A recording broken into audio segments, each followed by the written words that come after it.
Hello दोस्तों, आजच्या व्हिडिओमध्ये आपलं स्वागत आहे। आज आपण पाहणार आहोत के मॅप मागच्या व्हिडिओमध्ये आपण दोन एक्झाम्पल सॉल्व केले ते। आज आपण तिसरं एक्झाम्पल सॉल्व करूया। चला आता एक के मॅप सॉल्व करूया। सगळ्यात अगोदर काय करायचं माहिती आहे का, आपलं स्टेप बाय स्टेप सॉल्व करायचं। सगळ्यात अगोदर काय करायचं, 4-4चे ग्रुप करायचे। आपलं किती 4 व्हेरिएबल्स आहे ना, ए बी सी डी। नंतर हे 4 ग्रुप आणि हे वाले 4 ग्रुप असे आपण डिवाइड केले। नंतर हा 0 1 2 3 ह्याच्यात ठेवून द्यायचे। 0 1 2 3 4 5 6 7 8 9 10 11 12 13 14 15। फक्त आता इथं 0 तर 1 हे फक्त पोझिशनला ठेवून द्यायचे।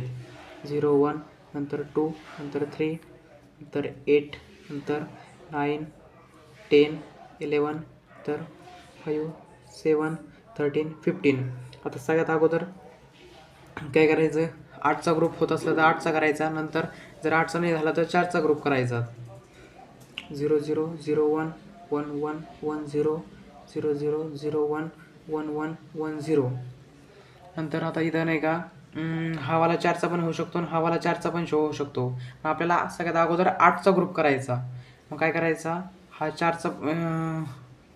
4 आणि हे 4 हे मिळून ग्रुप करायचा। 4 आणि 4 8। नंतर हा वाला एक ग्रुप, म्हणजे इथं ग्रुप किती झाले, हा वाला एक आणि हा वाला एक, म्हणजे 2 ग्रुप झाले इथं। आता आपण इक्वेशन तयार करू।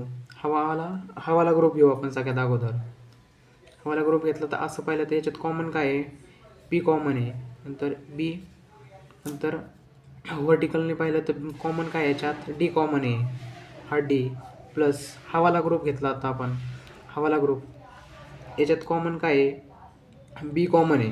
तर इथं काय 0 आहे, तर 0 असलं तर काय असलं तर बी बार। नंतर व्हर्टिकली, आता ती व्हर्टिकली तर येणारच नाही इक्वेशन, कारण की हा याला सगळेजण अटॅच आहे त्यामुळे।